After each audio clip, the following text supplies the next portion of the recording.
La création du fonds de garantie des crédits aux entreprises ivoiriennes et les investissements dans la transformation de l'EVA sont au cœur de projets de loi adoptés par le Sénat.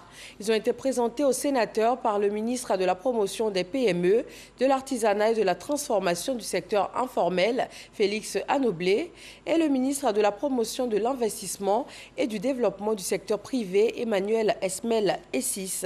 Kader Segodego. Félix Anoblé, ministre de la promotion des PME, de l'artisanat et de la transformation du secteur informel, est porteur d'un projet de loi portant ratification de l'ordonnance portant création du fonds de garantie des crédits aux entreprises ivoiriennes. Une modification pour permettre une amélioration de la gouvernance du fonds. De nombreuses entreprises en Côte d'Ivoire se plaignent des difficultés d'accès au financement. Certaines entreprises obtiennent des marchés et très souvent, vous avez des marchés et il vous faut pouvoir donc financer ces marchés avant de pouvoir être payé.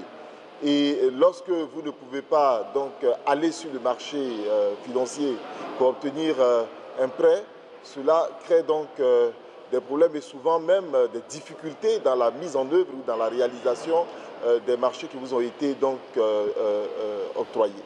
Le fonds de garantie permet d'accompagner les entreprises, donc les PME ivoiriennes, vers le marché financier pour offrir les garanties qu'elles n'arrivent pas à donner aux banques lorsqu'on leur demande donc des garanties pour pouvoir obtenir un prêt, soit dans le développement de leur entreprise, soit dans la réalisation donc d'un marché, soit dans la création de leur entreprise. Le projet a été ratifié à l'unanimité.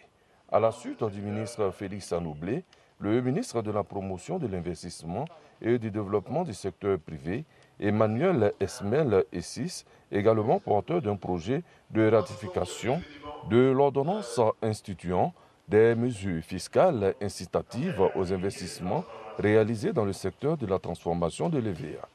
Aujourd'hui, nous sommes à un degré de transformation de 55%. Nous visons dans les années qui arrivent à pouvoir atteindre les 100%, mais aller au-delà de la première transformation. Viser la seconde transformation. Il y a beaucoup de produits qui se font à base donc, de caoutchouc.